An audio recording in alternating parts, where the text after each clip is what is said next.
Chapter 5. When we woke in the morning, the world was crisp with thick white frost, and our breaths came out as puffy clouds. We spent most of the night curled up against each other, as close to the fire as we could get. It was too cold to stretch out or lay down, and we kept having to take turns getting up to put more wood on. Oh, it's bad. I would have killed for some bacon or eggs, but we had to make do with another biscuit each and some salt pork that was so hard from the cold that my jaw hurt three chews into it. Aki didn't complain though, and we were back on the road up the mountain before the sun was all the way clear of the horizon. We only passed one another set of travelers on the trail that morning. It was homesteader family laboring their way down with a brake log tied off the back of their wagon. The man took enough time to tip his hat and give us a howdy, but his wife took one look at Aki and curled her lip, and they went on their way without saying another word. Oh, that's bad. Because he's the China boy. Otherwise, the mountain was ours, with its brown fall grass and endless uphill climbing and forever views of the Columbia laid out like a ribbon way down below us. The higher we got, the more pine trees started crowding around us, and soon we left the bare sageland behind, and we were honest to goodness forest.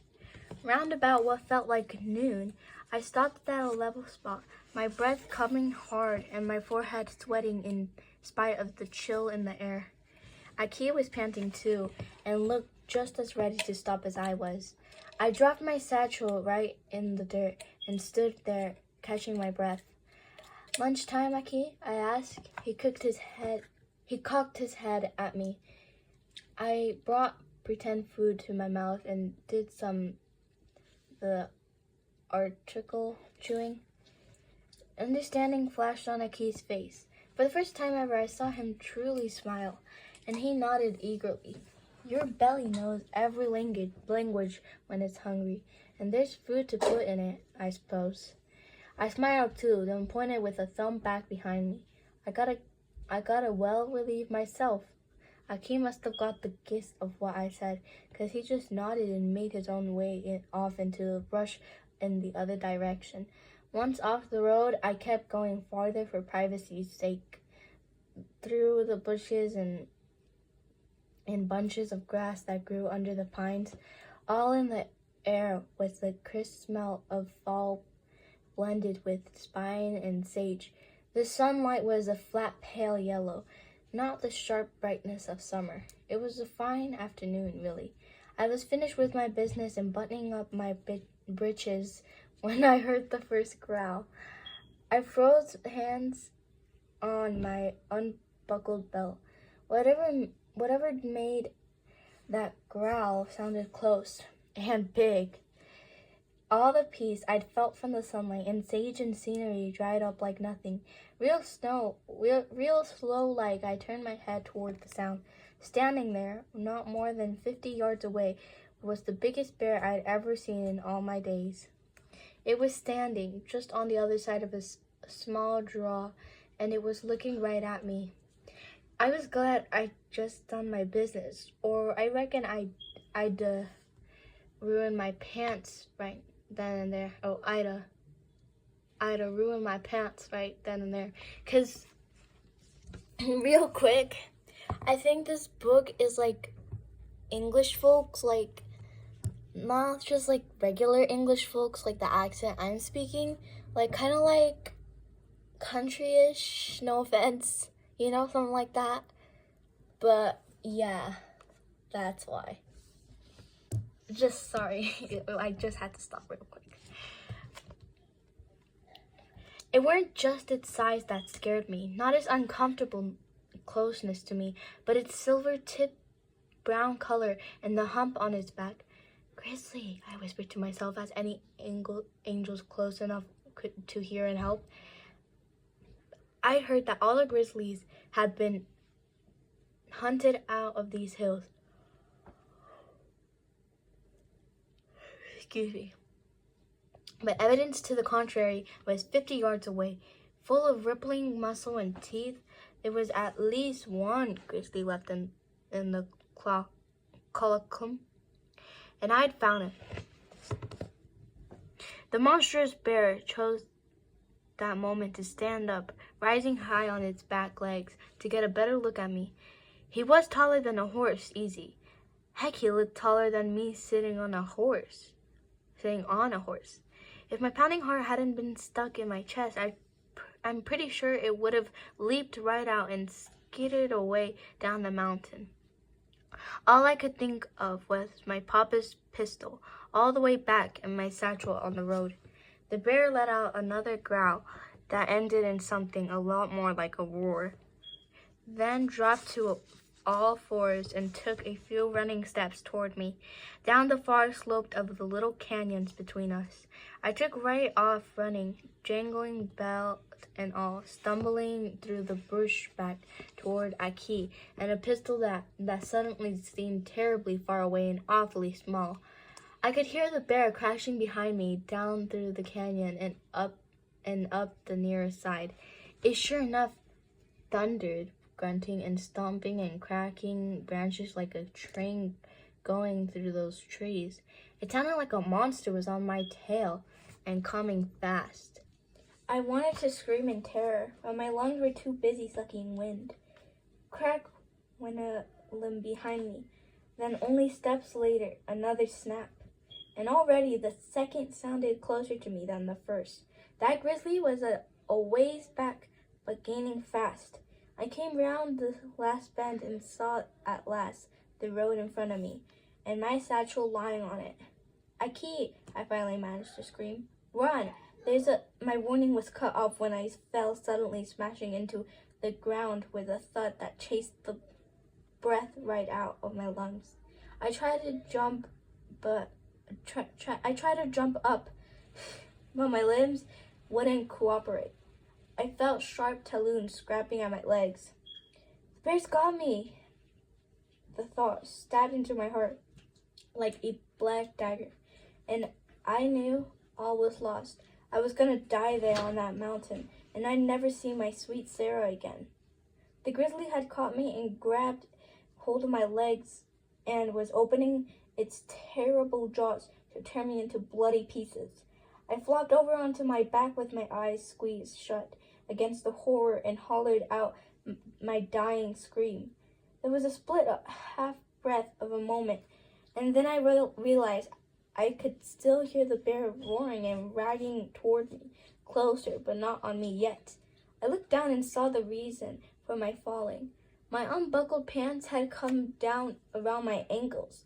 There weren't no talons.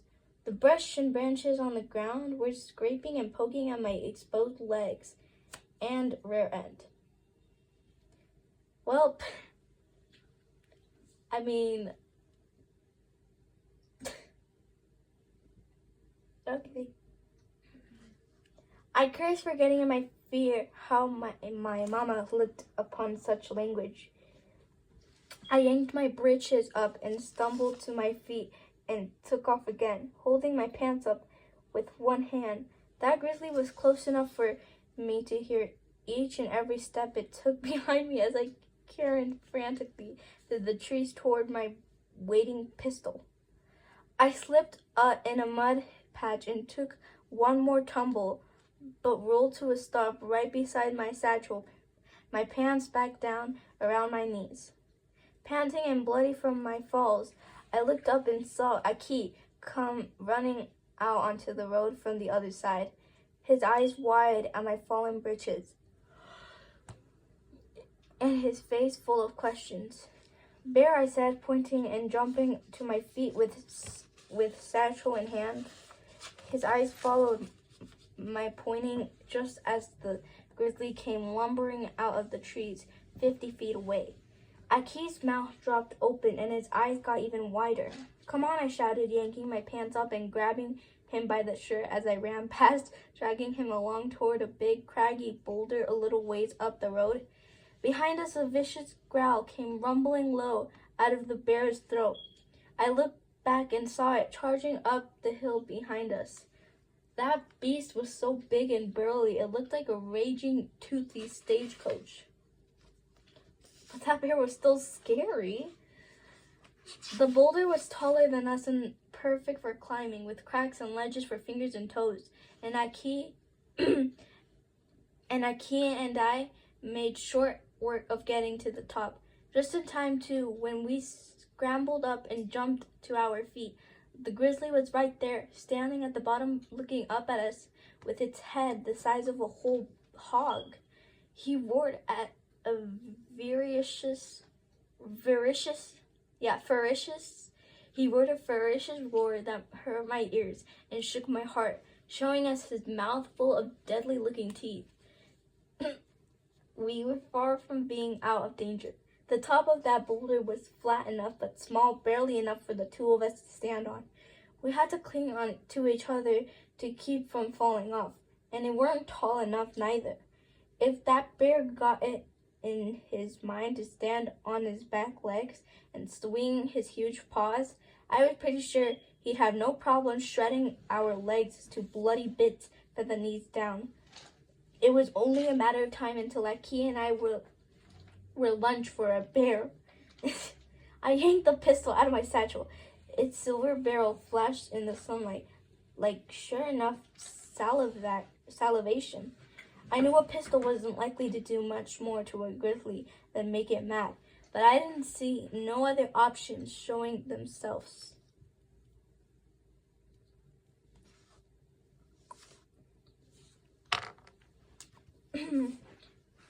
If I was lucky from this close, I figured I might be able to get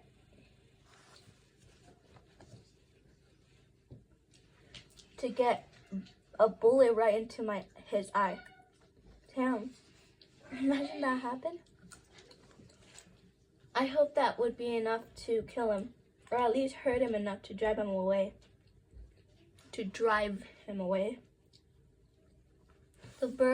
The bear circled around the boulder, no doubt looking for a way to get us down.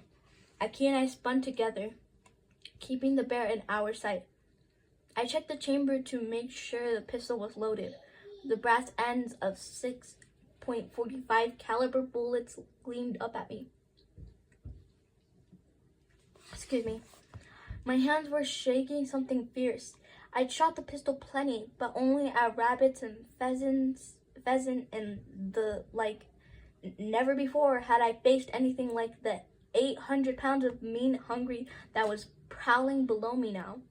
Aki shouted something frantic in Chinese. I looked up quick from the gun and saw the bear had stood up.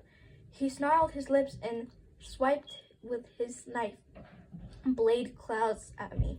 I dodged too slow, and those bear claws raked across my right leg. Oh, tearing straight through my pants. A searing hot pain shot up to my brain, and I felt hot, sticky blood drip down into my boots. Ah, that must have hurt. Sorry, I'm eating something. So, you guys might want to get a snack too. Since you guys aren't like reading along with me, you might as well just like listen and eat something. Like I am. Except I'm the one reading along.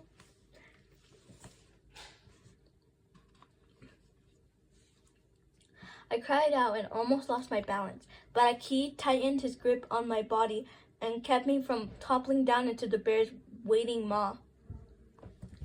Okay, I'm gonna give you guys something to do. I want you guys to search up what maw is, because I don't know what that is, unless I can ask Siri, but that'll pause the video I'm trying to make, so no, I'm gonna make you guys do it. We scooted as far back as we could on the boulder, and the bear dropped to all fours, circling around us again to find a way to reach us. Uh-oh.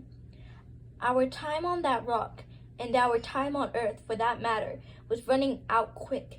I tried to claim my heart and steady my hands as I clicked the pistol closed and wrapped my finger round the trigger. Holding that pistol in my hand, I risked closing my eyes for just a moment, feeling its familiar grip tight against my sweaty palm. I remember the feel of Papa's strong hands on my shoulders, his voice soft in my ear as he taught me to shoot it. Relax your shoulders, but keep your arms strong, son. It's gonna kick at you when you fire, so you best be ready. Hold it steady with both hands. There you go. Breathe straight and easy. And remember, you don't pull the trigger with your finger.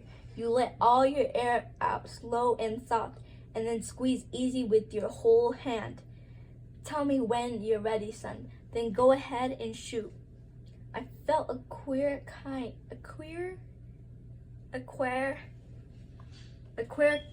of peace settle into me. With Papa's voice in my ear, even just the memory of it, I figured I could do just about anything. I opened my eyes. The bear had circled and was just off to my side. I turned almost calm and brought the gun up. Steady in both hands, I relaxed my shoulders but kept both arms strong. I ignored the throbbing pain in my leg and kept my breathing straight and easy, like his dad said. The bear rose up again, bringing his head near even with my feet. His two eyes, small on such a huge head, glared up at me, black and cold. His fangs bared and glistening, shined white and deadly sharp. I sighted down the pistol barrel, lining it up with the bear's right eye. He roared a heart-busting, fearful sound, but I held onto Papa's voice, and neither my breathing nor my steady arms faltered. I'm ready, Papa, I whispered, and let all my air out slow and soft. The whole world went quiet except for my heart beating in my ears, and my hand tightened round the trigger. My arms jerked down hard, but it weren't from the kick of the pistol. There'd been no kick, 'cause there'd been no shot. Just before the trigger had come back, that last fatal hair's width, Aki struck out, smacking my arms down. What are you doing, Aki? I shouted. He was hollering too, tugging on my sleeve and screaming Chinese in my ear. It's the only way, I said roughly, figuring he was worried about making the bear madder than it already was. I jerked my arms free from his grip and raised the gun again. I think I can get him through the eye. The bear swiped at us again with those grim black claws. But from where he was, he couldn't quite reach, and his paw whistled through the air just short of our legs. That's not good. Not good at all.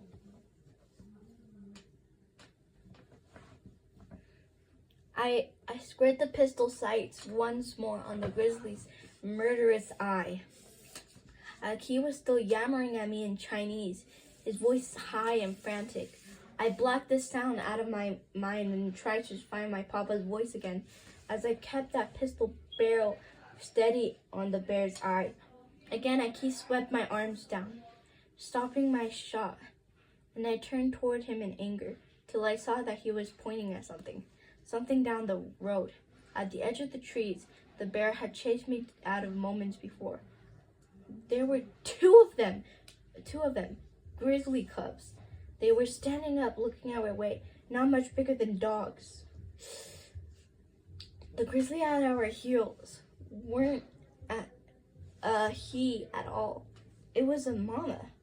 I looked at Aki, knowing what he meant. He didn't want me to shoot the bear because she was a mama. He didn't want to make those cubs orphans. Oh, he stopped shouting, and we stood there a moment, looking into each other's eyes. His were serious and urgent. We were both breathing hard. I'm sorry, Aki, I said finally. I got to. It's what's got to be done. Aki shook his head. He said a few words, quiet but firm, in his foreign tongue. His eyes wide, but full and glistening. I'm sorry, I said again, shaking my own head. He let go of my arms and I swallowed, steeling myself one more time of what I had to do. The bear had moved a few feet more to my left, and I pivoted to follow her. "You can look away if you want to, Aki," I said, bringing the pistol up. The mama bear stood up, both paws on the boulder, those black claws, longer than my fingers, scraped at the rock. Her eye looked up wetly at me, and I put it right in the sights of my papa's pistol and got my heart ready to send a bullet into her brain. Oh. But then, just before I pulled the trigger, I realized something was missing. There weren't no one screaming Chinese in my ear. I didn't feel a scared body pressed up against mine, or hands holding onto my shoulders, or breathing in my ear. I looked over to my shoulder just in time to see Aki lower himself from the boulder top and hop onto the ground. So anyways, that was a short chapter. So, it was a pretty long one, but we're gonna do 2 anyways because, I think I said this before. I want to reach like at least 2 chapters a day to keep you guys going too. I don't want to do too many chapters at a time. So, let's get to it. Right here, and chapter 6. Let's see what there is on chapter 6. My heart dropped down to my feet. "Aki, what's in the river-loving world do you think you're?" I hissed, but stopped, not wanting to alert the grizzly that Aki was on the ground with her, just on the other side of the boulder. Sorry, guys. I was just getting comfortable here. My chair is pretty small. But there weren't no need for my caution. Aki didn't scurry off or try to hide or any such thing. Aki arms at his sides, and just as calm as you please, walked right around the boulder toward where that mama grizzly stood with her bloody claws and ready teeth and unshot eye waiting to eat me. Oh, well, that's not good. And he was talking, nice and easy, low and calm, like he was talking to that bear in Chinese. When he rounded the corner, the bear's head snapped over to look at him. I think she was surprised as I was.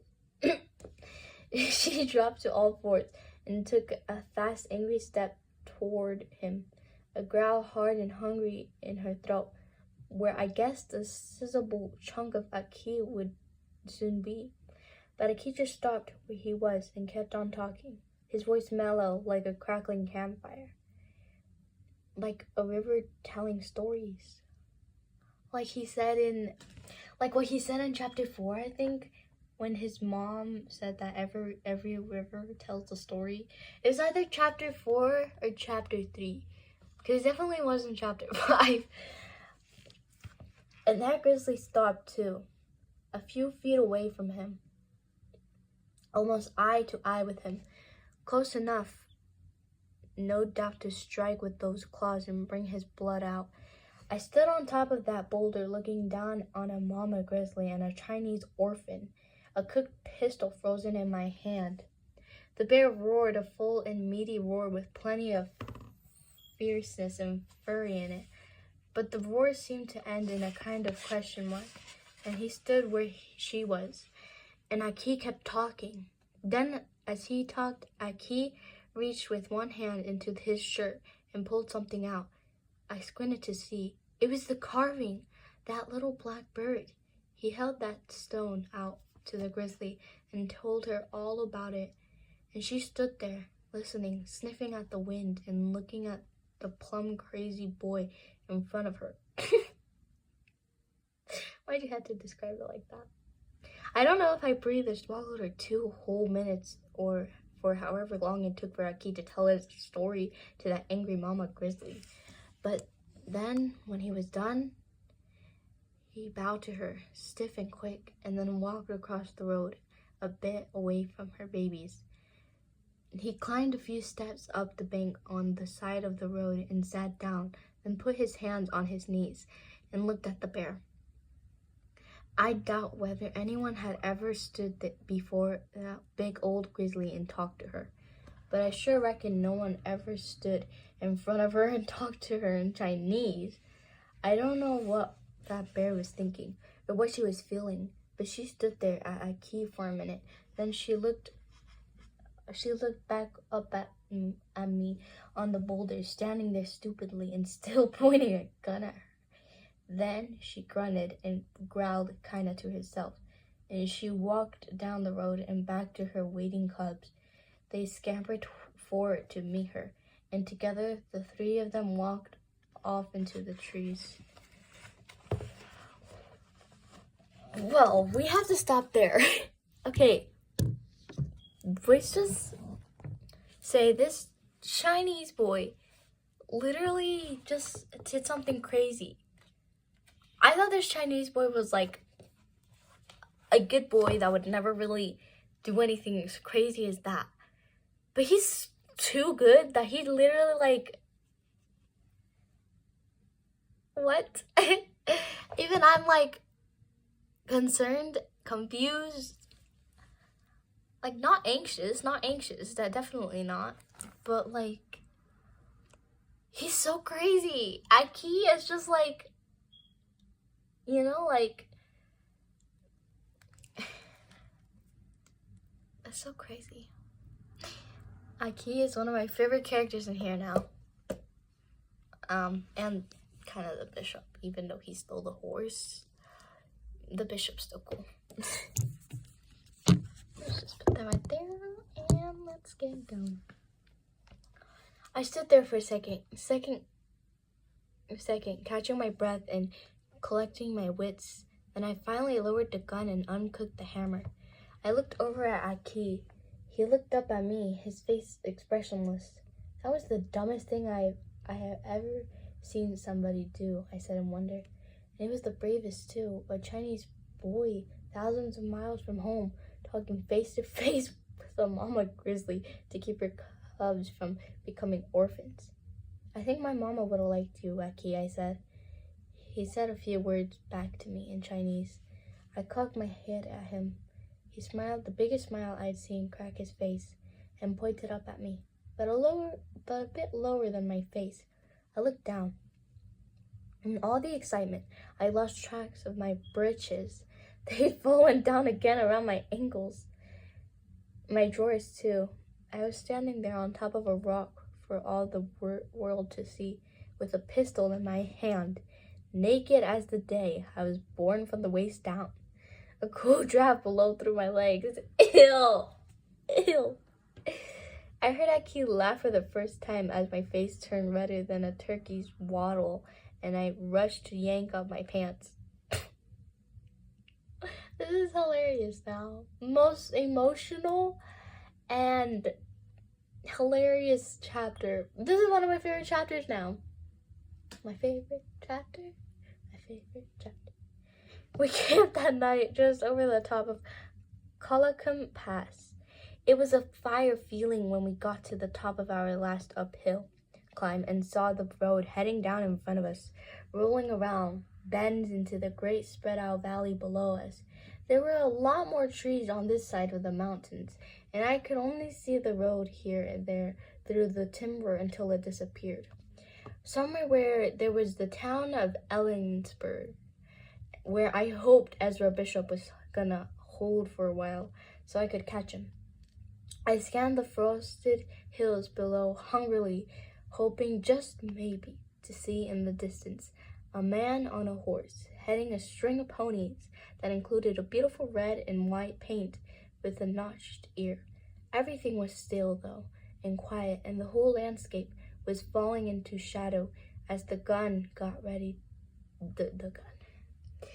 I'm so stupid. Okay, as the sun got ready to set. Sorry, I got you guys worried.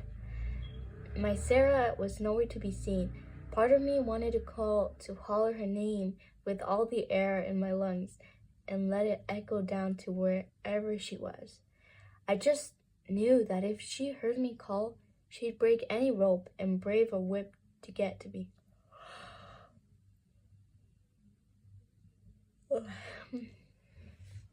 But I knew it was no use. I sighed. At least I didn't see any grizzlies.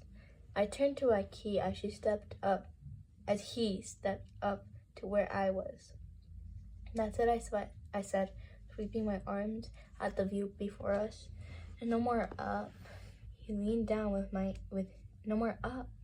He leaned down with his hands on his knees to catch his breath and nodded. I think he understood. A wind was starting to blow,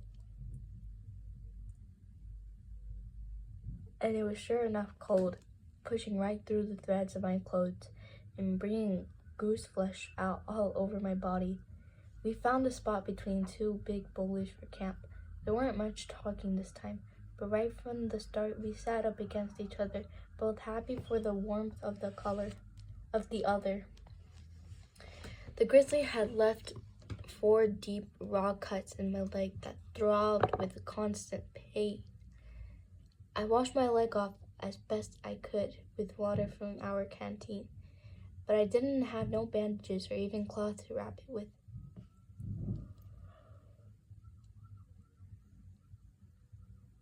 Sorry, I had to keep yawning for some reason. I had to just hope I wouldn't get no infection. In the morning, Aki shook me awake. I'd been lost in an uneasy dream that was half memory, with the biting sound of a shovel and the smell of fresh dirt, and Papa standing with his arms around me, his body shaking with quiet sobs. It took me a confused moment to realize it was Aki shaking me and not Papa. But I was glad to let the sad cloud of that dream get blown out of my mind by the morning chill.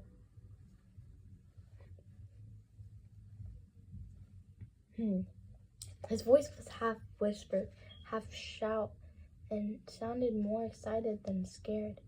I blinked my eyes and looked around to see what he was all agitated about.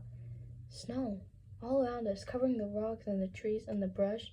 Not a lot, but enough to know it was snow, and not just a heavy frost. It was even on our shoulders and knees, and I brushed it off and couldn't help but let a smile onto my face. I was shivering something fierce, but I'd always loved snow. It was still falling, but barely just little flakes here and there dancing lightly down to the ground. Angel feathers, I said quietly, watching it fall. Aki looked at me. That's what my sister called it, Katie. Saying her name out loud like that after so long made me want to smile and cry at the same time. It made me feel a whole different kind of alone. When there was snow like this in the morning, I used to say it looked like sugar, like the whole world had gotten candied overnight. But she insisted it was feathers from the wings of angels, flying around at night, watching over people. Aki sat there and listened with his solemn eyes. I blew my breath out in a foggy cloud. Let's stoke the fire and eat some grub and hit the road. Going down the mountain was sure enough easier than battling up one, and we made good time onward, barely slowing down to eat our lunch. When the sun was straight overhead and our bellies were growling, it was the last food from my satchel, giving me one more reason to want to get to Ellensburg as fast as we could. We were rounding a bend through an especially thick part of the forest. Then I stopped short and held out an arm to stop Aki. I heard something out in the trees away from the road, but I wasn't sure what. I prayed that it weren't another grizzly looking for one last meal before bedding down for the winter. Oh yeah, there are a lot of grizzlies. Especially what happened in the last chapter. Let's not talk about that. Looking for one last meal before bedding down for the winter. At least I had my pants on this time. Okay. I heard it again, and Aki did too. We both tilted.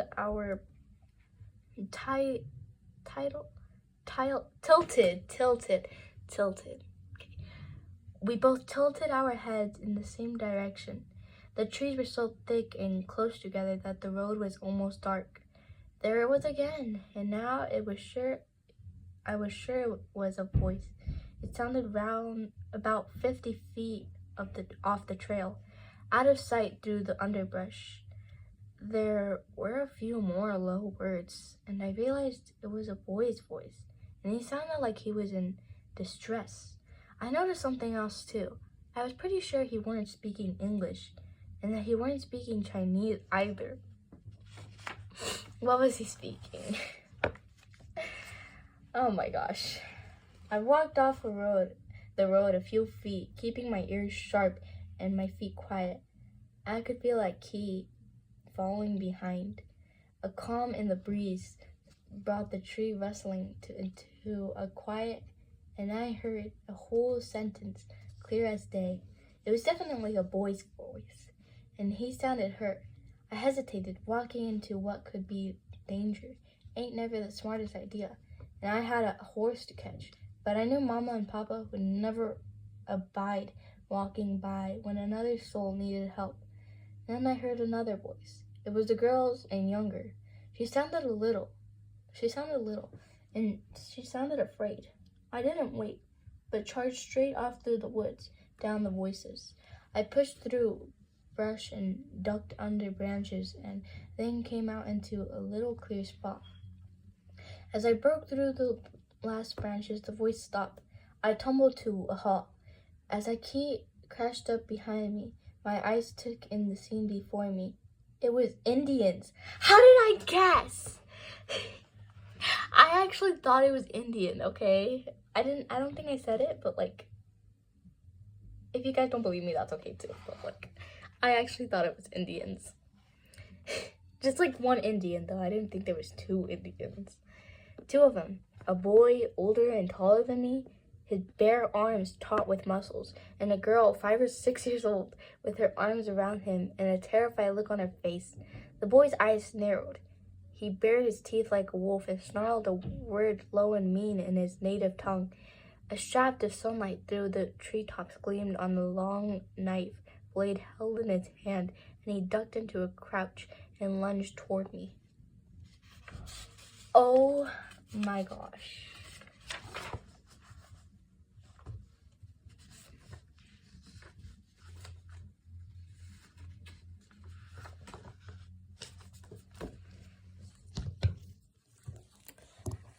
So now we know that we have Indians, a China boy, and an Englishman. Not really an Englishman, but an English boy. Oh my gosh, this is like the best chapter of my life. It was hilarious. Definitely hilarious. It was sad, emotional, and we got to meet new people. Like, oh my gosh, that's like a lot in one chapter. Especially in one chapter. Like, we have Indians too? Damn, that's pretty cool. I would want to see how their journey would be. But right now, the Indian boy isn't really happy with them, if you ask me. Because he doesn't sound too happy to meet them. Maybe, no offense, but maybe that's how Indians are when they first meet people. They're like, okay, I don't like this person. Maybe they want to hurt me. Yeah, okay? But, I mean, this is the best chapter of my life. And I hope there are more chapters that are better than this one. And I will see you guys in the next video for another reading time. And bye.